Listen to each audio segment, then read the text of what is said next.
Welcome to కారుణ్య సమూహం. మరి మన కారుణ్య సమూహంలో ప్రతిరోజు మరి స్వాధ్యాయంలో భాగంగా మరి కోనేరు వరలక్ష్మి మేడం అందించినటువంటి దేవ రహస్యాలు 4వ భాగంలోకి మనము ప్రవేశిస్తున్నాము. మరి మేడము మరి అనేక లోకాలు వెళ్ళి అక్కడ నుంచి ఎంతో ఆ, శక్తిని తీసుకువచ్చి మరి ఈ భూలోకంలో అందరికీ అందించడం అనేటువంటి ఒక గొప్ప పనులు చేస్తూ ఒక గ్రాండ్ మాస్టర్‌గా మరి ఒకానొక గ్రేట్ గ్రాండ్ మాస్టర్‌గా మరి వర్క్స్ చేయడం అనేది మనం తెలుసుకున్నాము. అలాగే మేడము ఇంకా ఏం చెప్తున్నారంటే, దృక్పథాలు మనందరం గూడా ఎప్పుడైతే మన యొక్క అవగాహన శక్తి పెరుగుతూ ఉందో, మన యొక్క దృక్పథాలు కూడా మరి మారుతూ ఉంటాయి. అలాగే మనకు ఎప్పటినుంచో మన యొక్క శాస్త్రీయ రూపంలో కూడా కొన్ని కొన్ని లోపాలున్నాయి. ఎలాగా అంటే, ఉదాహరణకి ఏదైనా ఒక చిన్న ఫీవర్ గానీ, ఏదొచ్చినా సరే వెంటనే ఇంజెక్షన్ చేయించుకోవడం.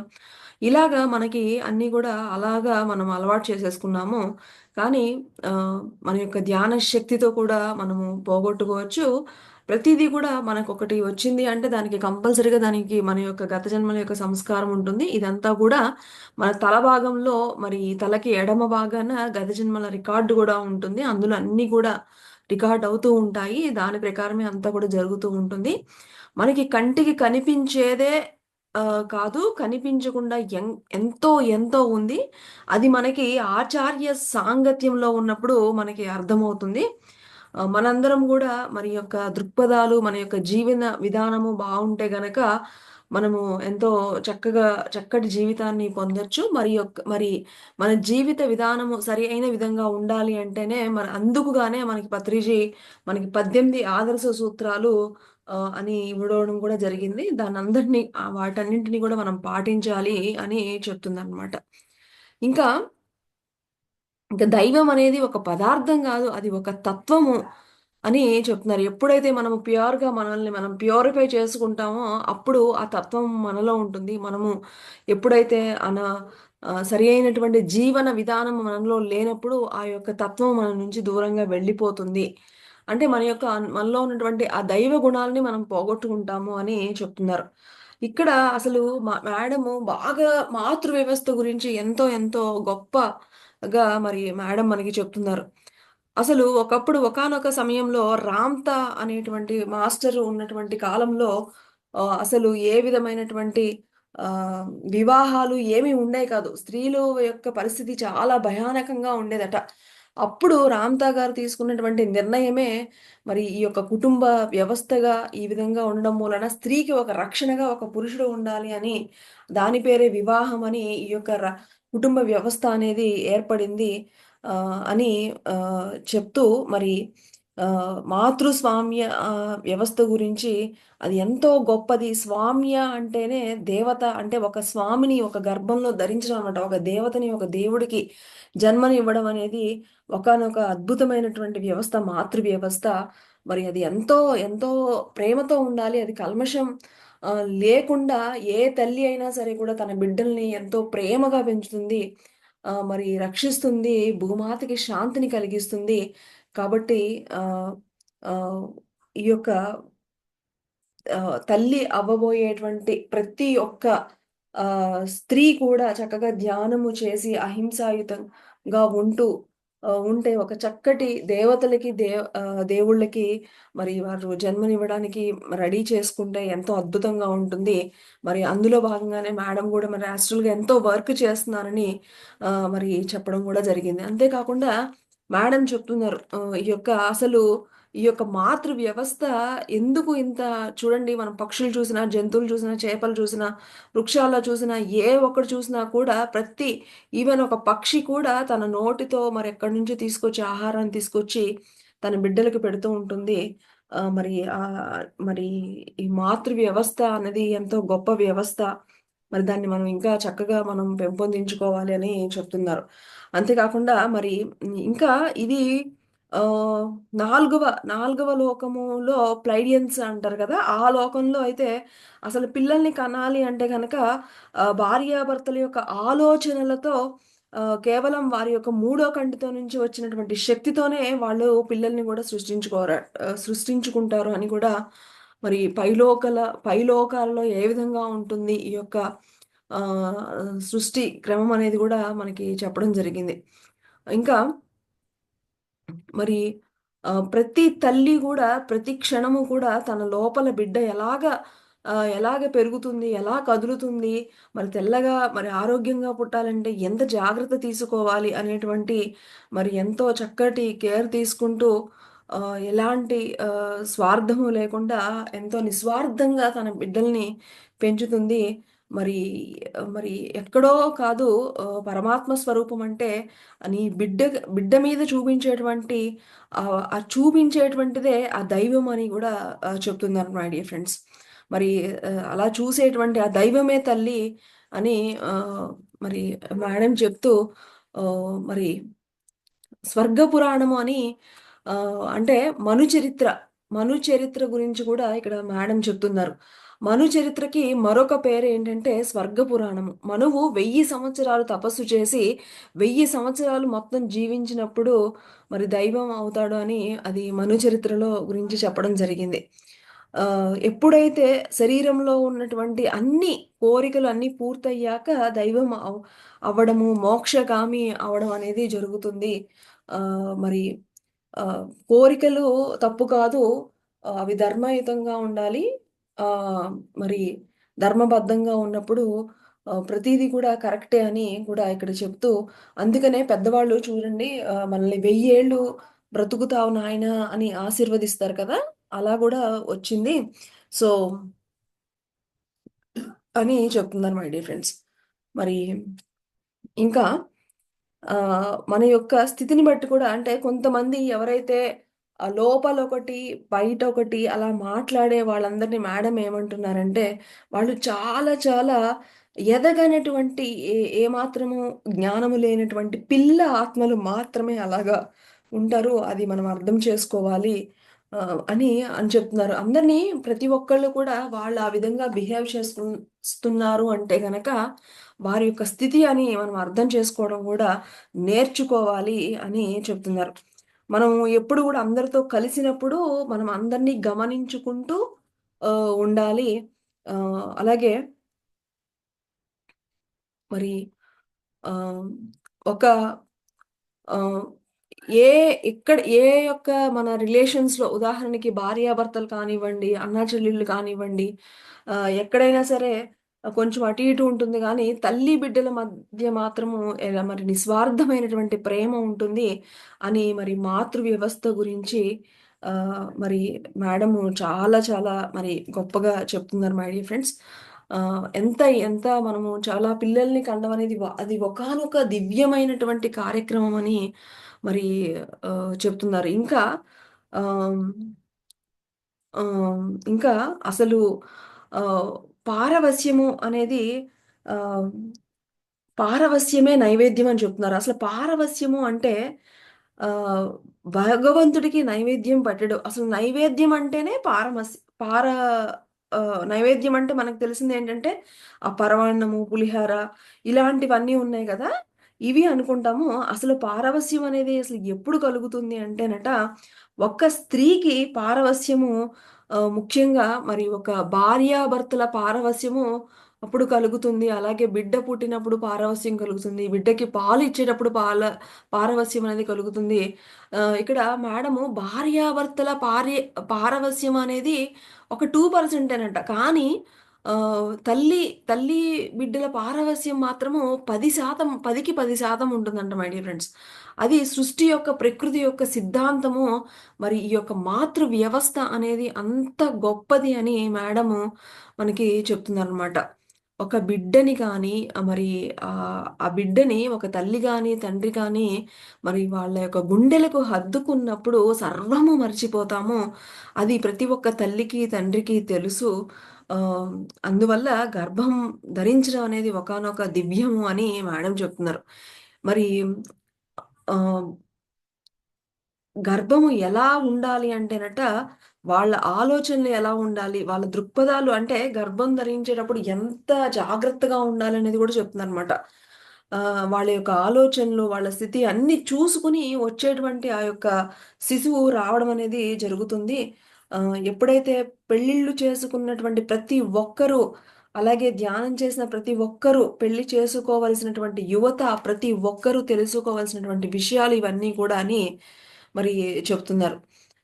సూక్ష్మ లోకాలలో సూక్ష్మ శరీరానికి పని లేదు. ధ్యానం చెయ్యని వారికి సూక్ష్మ లోకాల్లో ఆహ్, సూక్ష్మ శరీరం పని ఉంటుంది అని చెప్తున్నారు మై డియర్ ఫ్రెండ్స్. అంటే ఇక్కడ ముఖ్యంగా ధ్యానం చేసి దివ్య తేజస్సుని తమలో నింపుకున్న వారిని ఆహ్, వారిని మరి ఎవరైతే ఆత్మ అని తెలుసుకుంటారో, మరి జ్ఞానము, కాంతిని, దివ్య తేజస్సుని తమలో నింపుకుంటారో వాళ్ళందరూ కూడా కాంతి స్వరూపులు అని చెప్తున్నారు. మరి ఆహ్, మరి ఇంకా ఇంకా ఏమని చెప్తున్నారంటే ఇలాగా ఎప్పుడైతే గనక ఒక చక్కగా మనం రెడీ అయితే గనక బిడ్డలట సరెండర్ వార్నిషియా అనేటువంటి లోకం నుంచి పిల్లలొస్తున్నారట. మరి ఎవరైతే బిడ్డలను కనకుండా ఎదురు చూస్తున్న వాళ్ళంతా అంటే ఇప్పుడు ఈ యొక్క జ్ఞానం తెలుసుకొని పిల్లలకి జన్మనిచ్చే వాళ్ళందరూ కూడా ఎంతో అదృష్టవంతులు అని చెప్తున్నారు. ఎందుకంటే ఒక ఒక అంటే ఈ విధంగా జ్ఞానముతోనూ చక్కగా అహింసాయుతంగా ఉండి పెళ్లి చేసుకుని ఈ యొక్క జ్ఞానంతో గనక మరి పిల్లలకి జన్మనిస్తే గనక వాళ్ళందరూ కూడా మామూలుగా కాదు, ఎంతో గొప్ప గొప్ప ఆత్మలు మరి వాళ్ళని చేరుకుంటాయి అని చెప్తున్నారనమాట. ఇంకా పిల్లల్ని కనటం ఒక్కటే మాతృత్వం కాదు అని కూడా చెప్తున్నారు. మరి ఆహ్ ఇప్పుడు ఈ యొక్క జ్ఞానాన్ని ఇవ్విచ్చి ఇది అందరికీ కూడా పంచడం ఇది కూడా మాతృత్వమే. అది నేను సంతోషంగా మరి ఈ పనులు చేస్తూ నేను ఎంతో మాతృత్వపు సంతోషాన్ని నేను పొందుతున్నాను అని మేడం చెప్తున్నారు. తల్లి బిడ్డల సంబంధము రాత్రి నిద్రపోయి లేవగానే ఏం చేస్తాం? మరి పసిబిడ్డల్ని శుభ్రం చేయడము, వాళ్ళ యొక్క మలమూత్రాదులు శుభ్రం చేయడము, బిడ్డకు పాలివ్వడము, ఇవన్నీ గూడా సమయం పడుతుంది గదా! ఈ సమయంలో చూడండి ఏదో అనుకుంటూ ఉంటారు గానీ, పిల్లలకి చేసేటువంటి ఈ యొక్క పనులన్నింటిలో కూడా అద్భుతమైనటువంటి ధ్యాన తరంగాలు ఉత్పన్నమవుతాయని చెప్తున్నారు మేడం. కాబట్టి ఆహ్, భార్యాభర్తల సంబంధం మరి ఇవన్నీ ఈ మిగతా ఏ రిలేషన్స్ అయితే ఉన్నాయో అవన్నీ కంటే కూడా ఈ బిడ్డల ఈ యొక్క పేగు బంధం అనేది మరి ఈ యొక్క చాలా మరి ఉన్నతమైనది అని చెప్తూ మరి ఉదయము అరగంట మరి ఆ బిడ్డ యొక్క మలమూత్రాదులు శుభ్రం చేస్తున్నప్పుడు మరి ఆ ధ్యాన తరంగాలు ఉత్పన్నమయ్యే సమయాన్ని ఆహ్, ఉత్పన్నమవుతాయి. అంటే చిన్న బిడ్డకి ఆ పనులు చేస్తున్నప్పుడు ఆహ్, ఆ తరంగాలే ఆ పసిబిడ్డని శుభ్రం చేసుకుంటూ ఉంటాయట. ఆ యొక్క ప్రేమ నుంచి వచ్చేటువంటి ఆ ప్రేమ తరంగాలే ఆ బిడ్డని కాపాడుతూ ఉంటాయండి మై డియర్ ఫ్రెండ్స్. చూడండి మరి ఎంతటి అద్భుతమో మరి. మరి దివ్య లోకాల్లో వారధి లేరు. అక్కడ అంటే ఒక లోకం నుంచి ఇంకొక లోకానికి వెళ్ళడానికి వారధి ఏమీ అక్కడ లేదు. అన్నీ గూడా అక్కడ దివ్య లోకాల్లో ఇక్కడంటే మనం అన్నీ మాట్లాడుకుంటున్నాం కానీ, దివ్య లోకాల్లో ఎవ్రీథింగ్ అంతా గూడా టెలిపతి ద్వారానే వాళ్ళ యొక్క ఆలోచనల ద్వారానే వాళ్ళు మాట్లాడేసుకుంటూ ఉన్నారనమాట. వాళ్ళకిక భాష హిందీ, ఇంగ్లీష్, తెలుగు ఈ భాషతో ఇంక సంబంధం లేదు. ఇంకా ఎందుకంటే ప్రతీది గూడా టెలిపతితో వాళ్ళకయిపోతూ ఉంటుందనమాట. మరి మరి, మరి ఆ దివ్య లోకాల నుంచి వచ్చినటువంటి మరి భూమి మీదకొచ్చినటువంటి పత్రిజీ మనందరికీ గూడా ఈ యొక్క జ్ఞానాన్ని ఇస్తూ మరి ఈ వారధులుగా అంటే ఆ దివ్యత్వానికి మనకి ఒక వారధిగా మనకి ఒక జ్ఞానాన్ని పంచుతూ ఇచ్చారు పత్రిజీ అని చెప్తున్నారు. మరి కుటుంబ ధర్మము సంసారంలో చేసుకుంటూ పొందడమే మరి సంసారంలో నిర్వాణము అని చెప్తున్నారు. ఆహ్, మనసులో కోరికలనేవి ఉంటాయి. మనసుకి మరి సంగీతము, ఆనందము, కళలు అన్నీ గూడా కావాలి. ఇవన్నీ గూడా తృప్తిగా తీర్చుకోవాలి అని చెప్తున్నారు. మరి దాని కోరికలు తీర్చుకోవడం గూడా అది గూడా మన ధర్మమే అని చెప్తున్నారు మై డియర్ ఫ్రెండ్స్. మరి అన్నీ ఒక్క ధర్మం అని కాదు. మనం కేవలము ఆత్మ ధర్మం అని కాదు. మనోధర్మము, శరీర ధర్మము ఇలాగ ప్రతి ఒక్క ధర్మాల్ని కూడా మనము అన్ని యొక్క ధర్మాల్ని మనము తీర్చుకోవాలి అని చెప్తున్నారు. శరీర ధర్మం మనకి చక్కగా మంచిగా మన శరీరానికి ఆకలేసినప్పుడు మంచిగా తినాలనిపిస్తుంది. అది కూడా తినండి. చక్కగా సరియైన విధంగా ధర్మబద్ధంగా తినండి. అలాగే మనసుకి ఒక సినిమా చూడాలనిపిస్తుంది. అది కూడా మనసుకి అనిపించినప్పుడు చూడాలి. అది కూడా మనసు యొక్క ధర్మం. అలాగే ధ్యానం చేసినప్పుడు అది ఆత్మ యొక్క మరి ఆత్మకి ఆత్మ ధర్మంలో ఉన్నట్లనమాట. ఇలాగా ఒక్క ధర్మం అని కాదు. మనం అన్ని ధర్మాలు మన కుటుంబ ధర్మము, అలాగే మన సాంఘిక ధర్మము, ఇలాగే ఎన్నో రకాల ధర్మాలున్నాయి. అన్నీ గూడా మనం పాటించుకుంటూ మనం వెళ్ళాలి అని మరి మేడం చెప్తున్నారు. ఇంకా, ఇంకా ఏమని చెప్తున్నారంటే ఆహ్, మనము అనుకునే విధంగా నువ్వు వేరు, నేను వేరు అన్న తత్వము ఉన్నప్పుడు జర్మనీ వేరు, ఇండియా వేరు, అమెరికా వేరు అనేటువంటి ఒక భావం ఉండేదట మేడంకి. కానీ ఇప్పుడు మేడంకి ఇవన్నీ తెలుసుకున్న తర్వాత భూమి అనేది ఒకటే భావం అట. ఇక డిజిటల్ ద్వారా, ఈ టెక్నాలజీ ద్వారా మనం ఎక్కడ ఉన్నా కూడా మనం ఒకళ్ళనొకళ్ళు చక్కగా కమ్యూనికేట్ చేసుకోగలుగుతున్నాం. మరి పితామహ బ్రహ్మర్షి సుభాష్ పత్రిజీకి మరి ఆహ్, మీ అందరికీ గూడా నా యొక్క ఆత్మ ప్రణామం నేను చెబుతూ ఆహ్, ఎందుకని అంటే ఏ సమయంలో ఏ శబ్దాన్ని, ఏ జ్ఞానాన్ని రిసీవ్ చేసుకోవడానికి సిద్ధంగా ఉన్నారో, అప్పుడు మనలోంచి అది బయటికి వస్తుంది. ఇది మాత్రం వాస్తవం అని చెప్తున్నారు.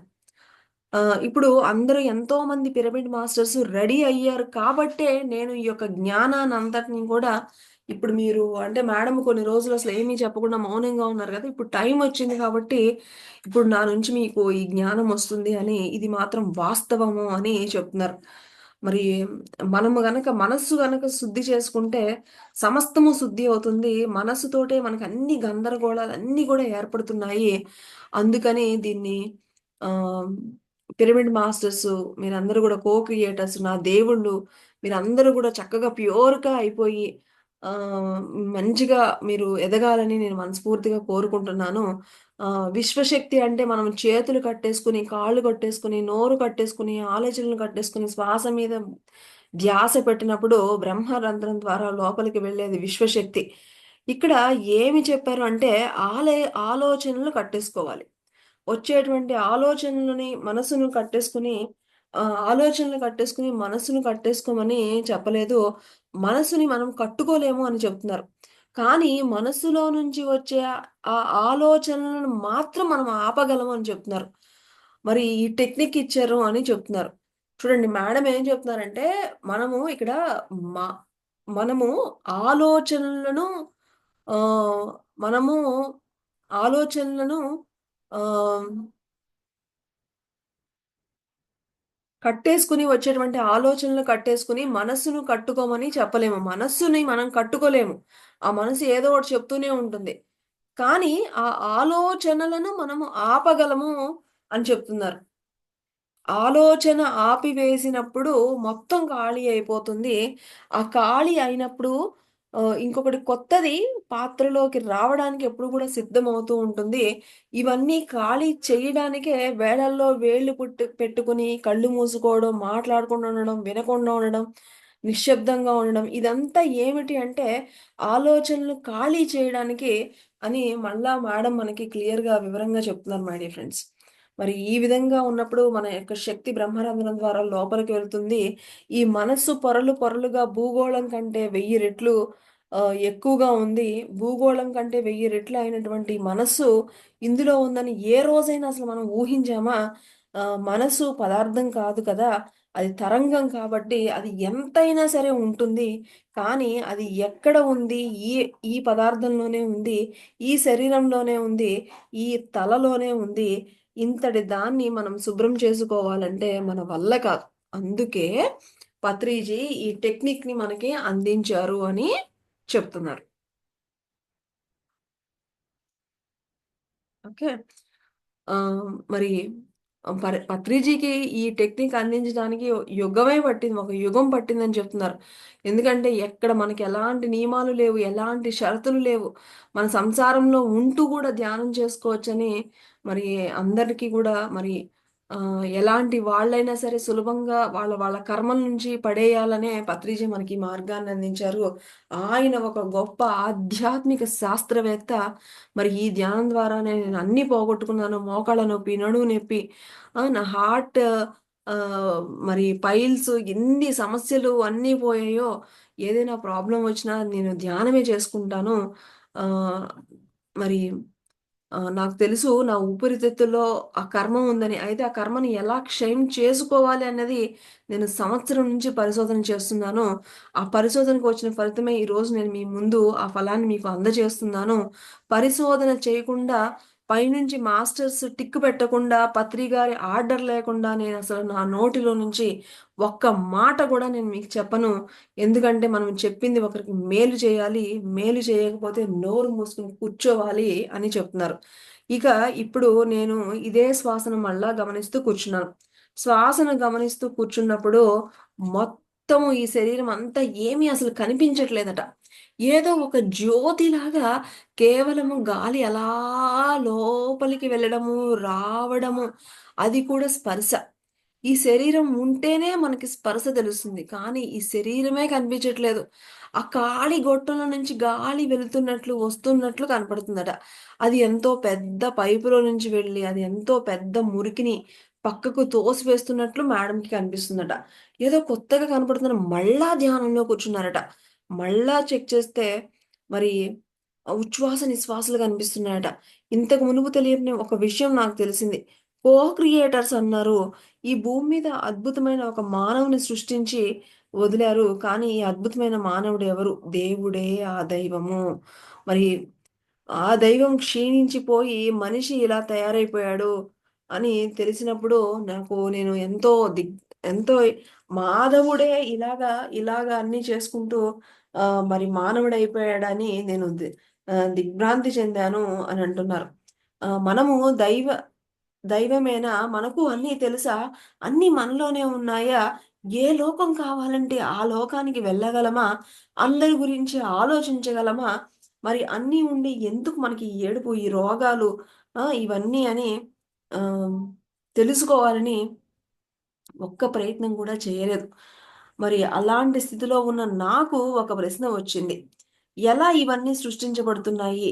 ఒకసారి ఇలా అని పత్రికారిని అడిగారట మేడము.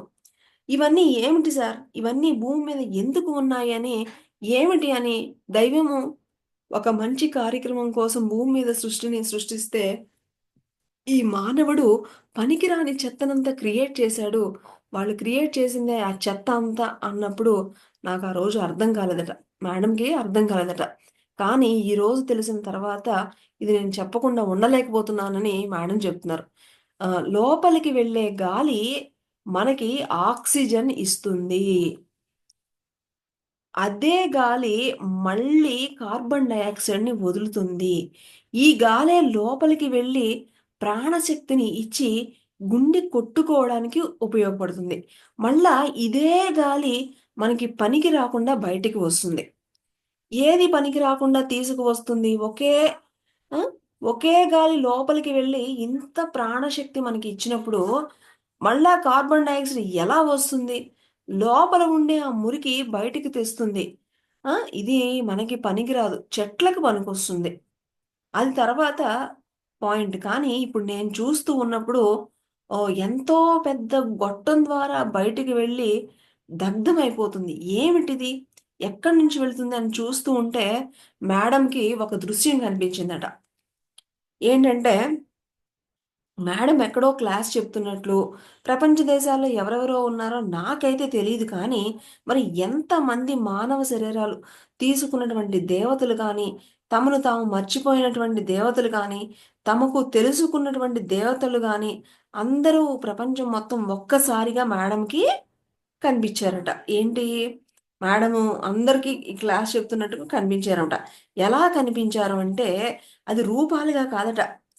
జ్యోతులులాగా వెలిగిపోతూ కనిపించారట మేడంకి. హ్మ్. ఆ జ్యోతుల చుట్టూ వాళ్ళ పేర్లు కనపడుతున్నాయట. ఎన్నో భాషల్లో ఉన్నాయట. ఈ ప్రపంచంలో తెలియని భాషతో సహా నాకసలకి ఈ ఈ తెలుగు అని కాదు, వేరే వేరే రకరకాల భాషలన్నీ వాళ్ళ పేర్లు కనిపిస్తున్నాయి. ఈ రోజున ఇంతమంది జ్యోతులు వల్ల వాళ్ళ మనశుద్ధి అవ్వడానికి మనసులో ఉండేటువంటి ఆ కల్మషాలు పోయి, ఆ జ్యోతిలాగా వెలిగే రోజు వచ్చింది. ఎంత అద్భుతమైన దృశ్యం. మానవ శరీరాలు చూడడమే మనకు తెలుసు కానీ ఆ లోపల ఉండేటువంటి ఆ అద్భుతమైన జ్యోతులని నేను నా యొక్క ధ్యానంలో చూశాను అని చెప్తున్నారు. ప్రపంచం మొత్తము ఎంత మంది ఉన్నారో నేను చెప్పలేను. ఆ పేర్లు ఏమీ నేను చదవలేను గూడా.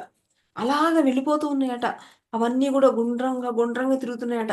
అసలు రకరకాల భాషలు. మన దేశంలో ఇన్ని రకాల భాషలున్నాయని గూడా నాకు తెలీదు. అసలు ఈజిప్ట్ లిపి గూడా చూసారట మేడము. ఇంతకీ చెప్పొచ్చేది ఏమిటి అంటే, మనము లోపలికి పీల్చుకునే ఈ గాలి, ఈ ప్రాణానికి శక్తిని ఇస్తుంది. ఇదే కదా విశ్వశక్తిని మనం తీసుకుని ఇస్తున్నాము. మరి ఈ కర్మ ఎలా క్షయమవుతుంది? జ్ఞానాగ్ని దగ్ధ కర్మణ్యే అన్నారు.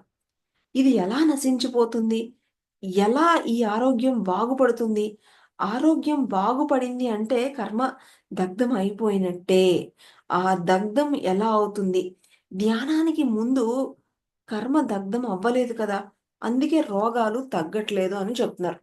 కానీ ఎప్పుడైతే ధ్యానం చేస్తున్నామో లోపలికి వెళ్ళిన ఈ ప్రాణవాయువు గాలి కాదు.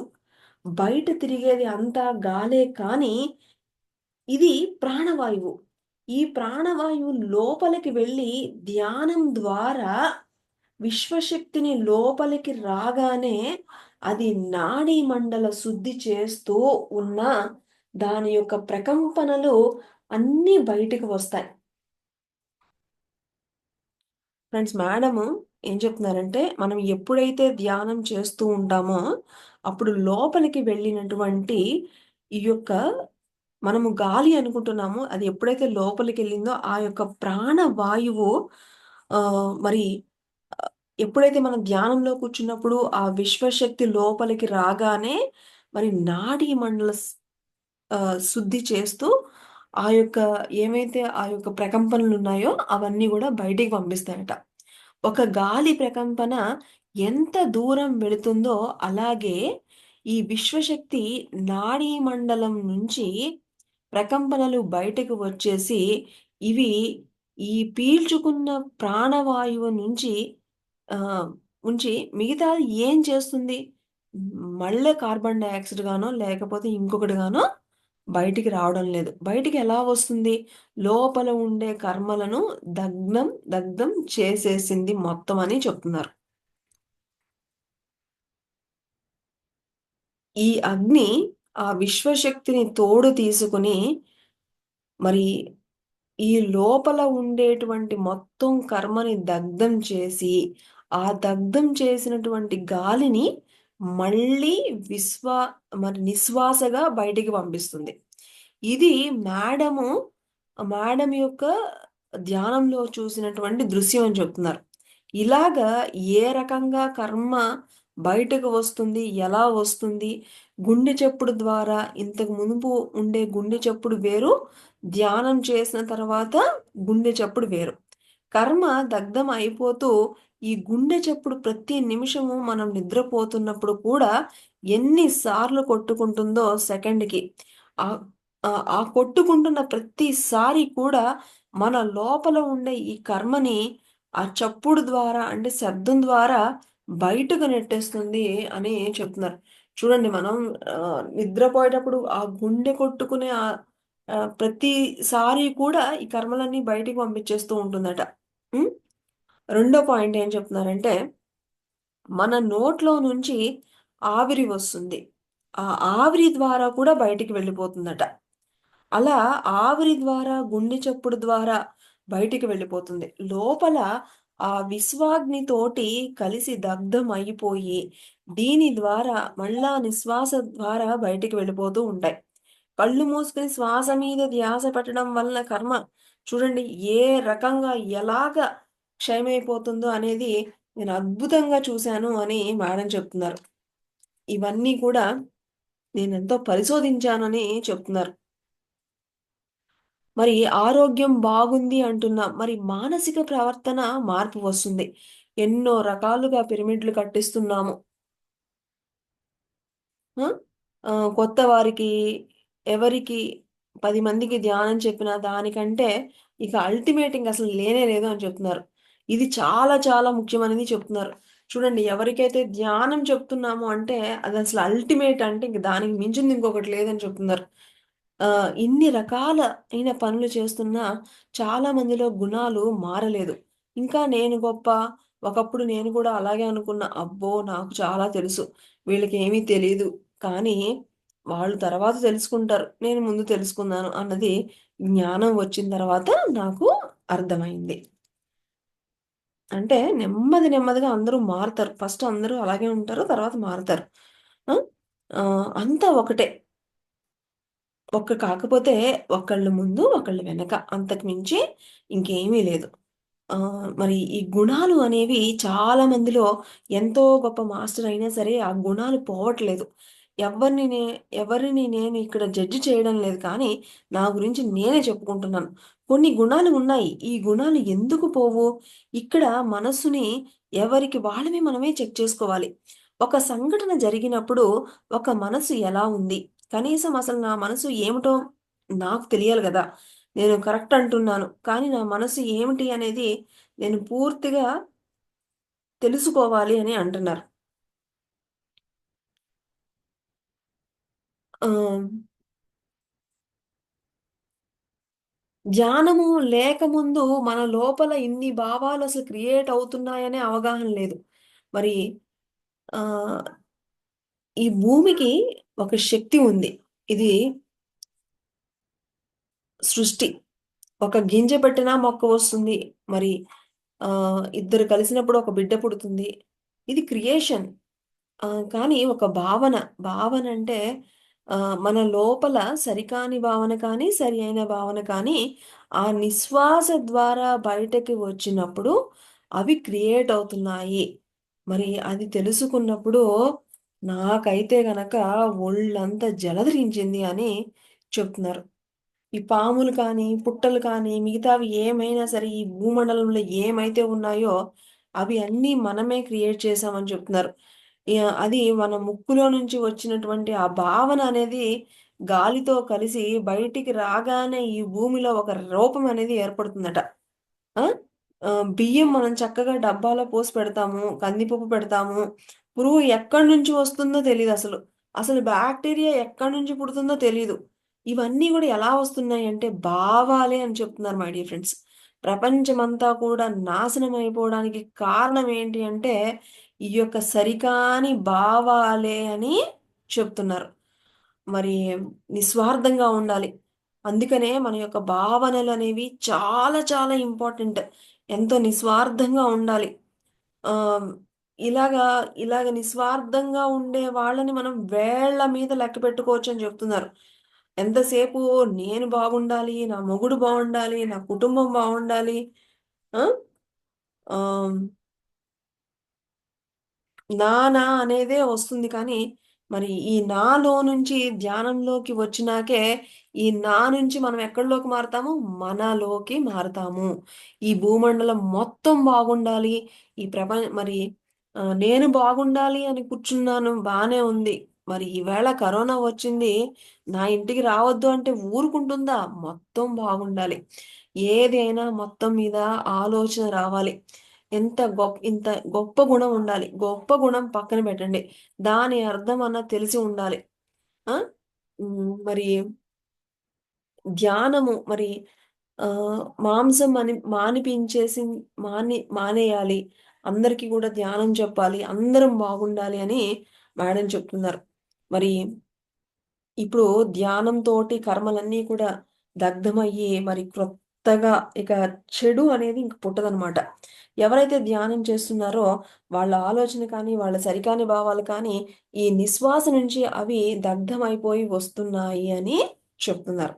ధ్యానం చేసినప్పుడు అవి దగ్ధమైపోయి వస్తున్నాయని చెప్తున్నారు.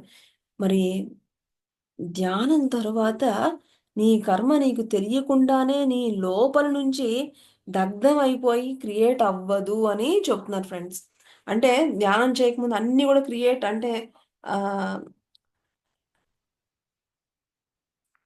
సరికానివి ఇవన్నీ గూడా అయిపోతూ ఉంటాయి. కానీ ఎప్పుడైతే ధ్యానం తర్వాత మనకి తెలియకుండానే మన లోపల నుంచి దగ్ధమైపోయి ఇంక క్రియేట్ అవ్వవు అని చెప్తున్నారు.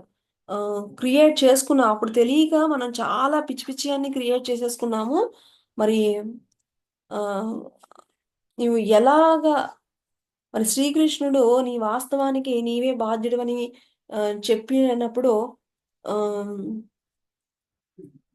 ఒక్కొక్క ముక్కని సైంటిఫిక్‌గా వివరించి చెప్పాలి అంటే వినేవాళ్ళు అసలు ఎవరున్నారు అని చెప్తున్నారు. ఇప్పుడు అందుకే వందల మంది, వేల మందికి 10 సంవత్సరాల ప్రపంచం మొత్తాన్ని ధ్యానమయం చేస్తానని పత్రిజీ యొక్క సంకల్పానికి కారణం ఇదే అని చెప్తున్నారు. ధ్యానం ఒక్కటి చెప్తే చాలు ప్రతి ఒక్కళ్ళు కూడా కర్మలో దగ్ధం అయిపోతాయని చెప్తున్నారు. ఒక్క ఇక ప్రక్షాళనం అయిపోతారు. ప్రతి మనిషి ధ్యానంతోటి లోపల ప్రక్షాళనం అనేది అయిపోతారు. కాబట్టి అందరూ కూడా ధ్యానం గురించి బాగా చెప్పాలి అని చెప్తున్నారు ఫ్రెండ్స్ మేడము. హ్మ్. చూసారా మేడము మనకి పత్రి సారు శ్వాస మీద ధ్యాస అందరూ ధ్యానం చేయండి. అందరికీ ధ్యానం చెప్పండి అని ఆహ్, మరి చెప్పడంలో ఉన్నటువంటి ఆ యొక్క అర్థాన్ని మేడము మరి తన యొక్క ధ్యానంలో మరి ఆ శ్వాసను గమనించేటప్పుడు, ఆ లోపలికి ప్రాణశక్తి వచ్చినప్పుడు, ఆ యొక్క విశ్వశక్తితో కలిసినప్పుడు ఏ విధంగా మన కర్మలన్నీ దగ్ధమయ్యి బయటికి వెళ్తాయనేది మేడం యొక్క అనుభవంతో మరి చూసి మనకి అందరూ ధ్యానం చేయండి. ఎప్పుడైతే ధ్యానం చేస్తామో మరి నా నుంచి మనం ఎందులోకొస్తామో మనలోకి వస్తాం మై డియర్ ఫ్రెండ్స్. కాబట్టి ధ్యానం చేయడం మూలాన అన్ని మార్పులు ఆటోమేటిక్‌గా మరి జరుగుతాయి అని మరి ఈరోజు మనకి ఇంకొంచెం విపులంగా మేడం మనకి అందించారు. మరి ఈ జ్ఞానాన్ని అందించిన మేడం కోనేరు వరలక్ష్మి గారికి, పత్రిజీ గారికి, గురువులందరికీ కృతజ్ఞతలు తెలుపుకుంటూ తిరిగి రేపటి భాగంలో కలుసుకుందాం. Thank you.